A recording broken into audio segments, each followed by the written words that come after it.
So here's a quick video to help you when you're faced with that situation where you have a screw, but you don't have a bit that's going to fit that for whatever reason. So I wanted to show you, if you have a drill with an adjustable chuck, you can, of course, open it and close it, put your bits in. But what you can also do is you can get that up to the wall and you can adjust that till it tightens on the screw. And then you can reverse the drill so that it will pull the screw out. If the screw is in lightly, this will work for you. So let's give that a go.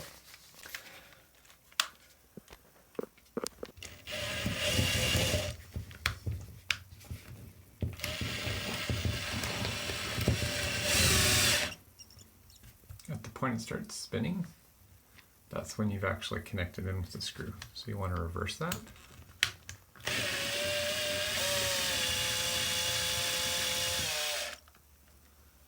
And there you go. It happened to have just pulled off on the end, but basically it was able to pull that out. That's something I couldn't have done with my fingers. I hope you find that helpful.